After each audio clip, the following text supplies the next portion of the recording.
My parents are right. Love isn't enough. He can provide a real life, she said. So I nodded and detached silently. Now she's isolated, trapped by her controlling upgrade, and her family's begging me to save her while I ghost them all. Hey viewers, before we move on to the video, please make sure to subscribe to the channel and hit the like button if you want to see more stories like this. Thanks. Throwaway account because this still stings a bit, even though I'm way past it now. But I figured sharing might help someone else going through the same crap. Buckle up, folks. This is a long one, but it's got that sweet, sweet karma at the end. I met Sarah about 5 years ago at a community event in our mid-sized city.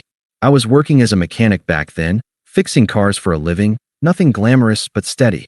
I'd grown up in a working-class family, learned early on that loyalty and hard work were everything. Sarah was different, came from this tight-knit community where status and connections mattered a lot. Her parents were always on about marrying up and securing a real future. But when we started dating, it felt real. She was pursuing her master's in business, and I was all in. I picked up extra shifts to help with her tuition, skipped my own hobbies to be there for her late-night study sessions. Hell, I even learned to cook her favorite dishes from her family's recipes just to make her feel at home. Flashback to one of those early days. We were at her parents' house for dinner, and I'd just fixed their old sedan for free. Her dad patted me on the back, but there was this undercurrent, you know? Her mom would say things like, "Sarah's so ambitious. She needs someone who can keep up." I'd brush it off, thinking it was just protective parent stuff. Sarah would squeeze my hand under the table and whisper, "Ignore them, Alex. You're perfect for me." But looking back, those seeds were being planted. We moved in together after she graduated, and things seemed solid. I proposed a year later. Nothing fancy, just a quiet park picnic with a ring I'd saved up for. She said yes, tears in her eyes, and for a while, it was bliss. I kept grinding at work, even took night classes to maybe move up to shop manager one day. Sacrificed weekends so she could network at events. But her family? They never fully warmed up. At our engagement party, her mom pulled her aside. I overheard snippets. "Are you sure? He's sweet, but is this the life you want?" Her dad was worse, always comparing me to guys from their community circle. "What about Dr. Mark? He's single now, building that practice. That's stability." Dr. Mark. That's where it started unraveling. He was this doctor, mid-30s, from the same cultural background as her family. Successful, polished, the kind of guy who posts about charity runs and expensive vacations. Her parents adored him, kept inviting him to family gatherings, even when I was there. At first, Sarah laughed it off with me. "They're so obvious," she'd say in bed later, cuddling up. But then the text started. I'd see his name pop up on her phone more often. "Just work stuff," she'd explain. "He's helping with my job search." I trusted her. Why wouldn't I? I'd been nothing but committed. But the mistreatment crept in subtly. Her family would host dinners and forget to invite me, or when I was there, they'd steer conversations to how great Dr. Mark's life was. "He's buying a house already. Imagine that security for a family." Sarah started echoing them a bit, like during arguments. "Maybe mom has a point. We could use more financial cushion." It hurt, but I'd swallow it, thinking love would win out. Then came the family vacation they planned, without me. "It's just a quick trip," Sarah said. But she came back different. Distant. I'd catch her smiling at her phone, hiding it when I walked in. One night, I couldn't take it anymore. I asked straight up, "Is something going on with Dr. Mark?" She hesitated, then admitted they'd been talking more. "My parents introduced us properly on the trip. He's nice. But it's nothing, Alex. Promise." Bullshit. The affair was emotional at first, I think. Late-night calls, lunches disguised as networking. Her family facilitated it all. Her mom would text her about Dr. Mark's availability. Her dad even drove her to one of their meetups. They thought I was beneath her, that she'd settled. And Sarah? She went along, citing the pressure. "They just want what's best for me," she'd say when I'd bring it up. It felt like a slow betrayal, chipping away at everything I'd built with her. I felt like a backup plan, undeservedly shoved aside for their version of better. The turning point was a family barbecue. Everyone was there, including Dr. Mark, of course.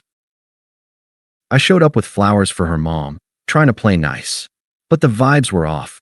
Sarah was glued to him, laughing at his jokes, while her parents beamed. At one point, her mom cornered me in the kitchen.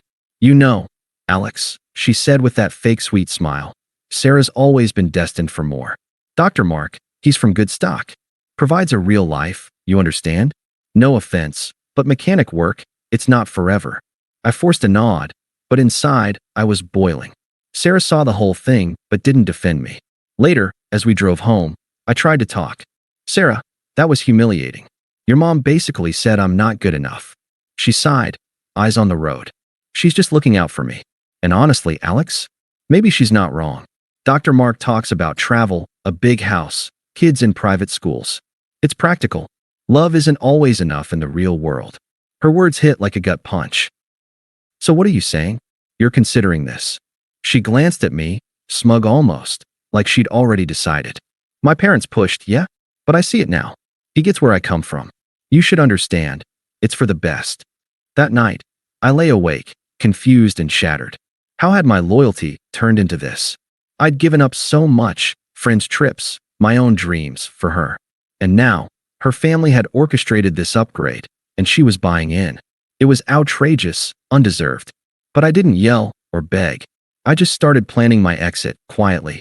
The next few weeks were hell, but I kept my cool. Sarah spent more time out, and I'd hear her on the phone with Dr. Mark, giggling like we were back in high school. Her family kept meddling, texts from her mom praising him, even a group chat where they planned a double date without me. I confronted her once, calmly. "If this is what you want, just say it." She brushed it off, but the writing was on the wall. Then came the breakup. It was a Tuesday evening, after work. I came home to find her bags half-packed, not leaving yet, but testing the waters. Dr. Mark's car had been outside earlier. I'd seen it pulling away. She was on the couch, scrolling her phone, looking composed, almost relieved. "We need to talk," she said, setting it down. I sat across from her, heart pounding but face neutral. "Okay." She leaned forward, that dismissive tone creeping in. "Alex, I've been thinking a lot. My parents, they've been right all along. Love isn't enough. It's about building a future, security. Dr. Mark, he can provide a real life for me. The house, the stability, kids without worrying about bills. You get that, right? It's just practical." I stared at her, the words echoing. "Practical? After everything? So you're choosing him because your family says so?" She nodded, smug now, like she'd rehearsed this. "They facilitated it. Yeah, introduced us properly, showed me what I was missing. But it's my decision too. You're great, Alex, but you're comfortable, safe. I need more." Dr. Mark challenges me, understands my background. We connect on a deeper level. And honestly, with his career, we won't struggle like we do now. "Struggle?" I echoed, keeping my voice steady. We'd never gone without. I'd made sure of that. She waved a hand. "You know what I mean. Mechanic pay isn't doctor money. My parents pointed out how I'd be settling if I stayed. They want grandkids in a nice home, not scraping by. It's not cruel, it's realistic. You should understand. Maybe find someone more your speed." Her twisted logic floored me. Settling? I'd lifted her up, supported her dreams. But she twisted it into me holding her back, all because her family dangled this better option. And the smugness, the way she said, "You should understand," like I was the idiot for believing in us. I didn't argue. No outburst, no begging. I just nodded. "I see." She blinked, expecting more fight maybe. "That's it. No questions. What's there to say? If that's how you feel, go." She stood, a bit thrown but recovering with that entitlement. "Good. I'm glad you're being mature about this. I'll stay with my parents tonight, grab the rest tomorrow. We can split stuff later. Keep the ring if you want, pawn it, or whatever." Ouch. Dismissive to the end. I watched her grab her bag, call Dr. Mark for a pickup. As she left, she turned at the door. "Thanks for everything, Alex. No hard feelings, right? This is best for both of us." I didn't respond, just closed the door softly behind her. That night, I sat in the empty apartment, the silence deafening. Confusion hit hard. Why me? I'd been loyal, committed. Flashback to our first anniversary. I'd surprised her with a homemade dinner, candles everywhere, promising forever. She'd cried happy tears. Now, discarded like yesterday's news. The unfairness burned, but I didn't lash out. Instead, I started detaching. Packed my essentials quietly, called a buddy for a couch to crash on. By morning, I'd changed the locks, it was my lease, forwarded mail, and begun the process of untangling our lives. No drama, just dignity. I disappeared from her world that day. Blocked her number, socials, everything. Her family too. If they wanted better, they could have it without me as the fallback. The weeks after Sarah left were a blur of quiet agony. I crashed on my buddy's couch for a bit, then found a small apartment on the outskirts of the city, nothing fancy, but mine. No shared memories staring back at me. I didn't tell anyone from her circle where I went. I just vanished. Work became my anchor. I'd show up early, stay late, channeling the hurt into something productive. My boss noticed, even promoted me to lead mechanic after I aced those night classes I'd started way back. But nights were rough. I'd sit on the balcony, staring at the city lights, replaying it all. Why me? That question haunted me. Flashback to when she lost her first job post-grad. I held her while she cried, assured her we'd get through it. I took on side gigs to cover rent, never complained. And for what? To be discarded because her family deemed me unworthy? The confusion twisted my gut, their active role in pushing Dr. Mark, setting up those innocent meetings. It felt orchestrated, like I was the placeholder until the real guy showed. I felt small, undeservedly cast aside. But I didn't drink it away or badmouth her online. I started journaling instead, unpacking the pain. You're not the problem, I'd write. Their version of better is shallow. Therapy helped too. A few sessions where I admitted the vulnerability. I thought I was enough. Slowly, clarity came. I hit the gym, reconnected with old friends, even took up hiking on weekends. Life without the constant family drama. Liberating. Rumors trickled in through mutual acquaintances, people I'd kept loose ties with, not her inner circle. At first, it was glowing. Sarah and Dr. Mark were official, posting couple pics from fancy dinners. Her parents bragged at community events about the perfect match. But cracks appeared fast. Dr. Mark wasn't just successful, he was controlling. He expected her to quit her budding career, play the submissive homemaker role. Cooking, hosting, no late nights out. Traditional values, he'd call it, but it was isolation wrapped in culture. Sarah went along at first, citing that same practical BS she'd thrown at me. But when she pushed back, wanted to keep her job, he shut it down. No discussions, just demands. Her family noticed eventually. Her mom called her out on a visit. This isn't what we meant. He's too rigid. But Dr. Mark didn't like the interference. He cut them off, changed her number, moved her to a gated suburb hours away, blocked family on everything. We don't need their opinions, he'd say. Sarah unraveled without her support net. Isolated, no job, trapped in his world. Depression set in. She gained weight, lost that smug spark. Her parents realized their mistake too late, pushing the affair, facilitating those setups. Now their daughter was paying, and they couldn't reach her. Mutual friends stopped defending her. The truth spread like wildfire. Her folks screwed up big time. One told me over coffee. Mark's a tyrant disguised as a catch. Karma hit hard, and it was ironic. The real life she chased? A cage. While she faded into irrelevance, I rose. New apartment turned into a cozy home. I dated casually, nothing serious yet, but it felt good to be wanted for me. Internal shift, from shattered to steady. This betrayal freed me. I'd think on hikes, breathing fresh air. No more walking on eggshells around her family. The unfairness still stung, but I let it breathe, didn't rush healing. Months passed like that, silence my shield. I wasn't plotting revenge, I was building. And damn, it felt earned. The first contact came about 3 months in, a text from an unknown number. I'd changed mine, but she must have gotten it from somewhere. Alex? It's Sarah. Can we talk? I miss you. I stared at it, heart skipping once, then deleted. No response. Dignity meant detachment. But she persisted. Voicemails next. Hey, it's me. Things aren't what I thought with Mark. My parents were wrong. We were good together. Call me. Desperate edge already. I ignored. Then calls ramped up, 2 a day. One night, I answered by mistake, half asleep. Alex. Thank God. I've been trying to reach you. I kept calm. Sarah.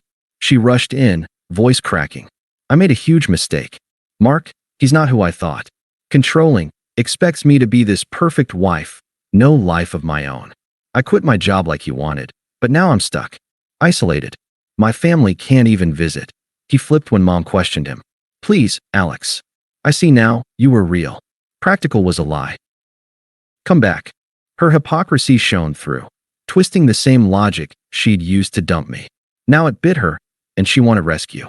I paused, firm. That's your life now. But I need you. We can fix this. Remember our plans? No. She shifted, pleading harder. Alex, don't be cold. I was pressured. Family pushed so hard. But you're better. Forgive me. I hung up, blocked the number. Then her allies swooped in, toxic as ever. First, her best friend emailed. Dude, Sarah's suffering. Be a man. Talk to her. You're acting petty after all she put up with your boring job. Unpleasant jab, but I deleted. Next, her brother called from his work line. Alex, man. Mom's freaking out. Sarah's a mess. Mark cut everyone off. You owe it to her to hear her out. After everything, ghosting? Weak. I stayed composed. This isn't my problem. He got nasty. Selfish prick. Family always said you weren't enough. Now you're proving it by abandoning her in need. Click. Blocked. Sarah found another way. A burner app, I guess. Texts turned frantic. Please, Alex. I'm alone here. Mark's yelling all the time. I need out. Help me. Then angry after silence. How dare you ignore me? After I gave you years? You're nothing without me. Pathetic mechanic playing hard to get. Fine, rot alone. True colors out. Desperation to rage, revealing the entitlement I'd missed. Her family piled on. Her dad left a voicemail. Son, we messed up pushing Mark. But Sarah's our girl. Talk sense into her. You're the stable one. Unpleasant guilt trip, but no dice. I ignored it all, focusing on my peace. Their attempts just solidified my growth. She was irrelevant noise now. The final nail came 6 months post-breakup. I'd just closed a big day at work, landed a contract for the shop, celebrated with the team. Life was clicking, new friends, a promising date lined up, even planning a solo trip. Sarah? A faded echo. My phone rang, unknown, but I answered, thinking work. Alex? It's Sarah's mom. Please don't hang up. I recognized the voice, that fake sweet tone gone, replaced by desperation. What do you want? She rushed. It's Sarah. She's falling apart. Mark's isolated her completely. We can't reach her. He demands she cut us off if we question anything. We realize now, we were wrong. Pushing him, facilitating those meetings, it was a mistake. She needs you. Talk to her. Make her see sense. Please, for old time's sake. No sympathy stirred. This was the woman who'd orchestrated my humiliation. I kept it ghost-like, distant. I'm sorry, you must have the wrong number. I have no connection to that family anymore. Wait, Alex. Don't. I hung up, blocked. Simple, definitive. No entertaining her pleas, no acknowledgement of their regret. She'd become powerless, a stranger in my world. That call sealed it. I thriving, her trapped, power flipped. But I didn't gloat, it was just fact. She's irrelevant now, a lesson learned. I've built a life where betrayal can't touch me, stronger, freer. If you're reading this, know, dignity wins. Thanks for watching. Make sure to subscribe to the channel and hit the like button. What do you think about this story? Share it in the comments.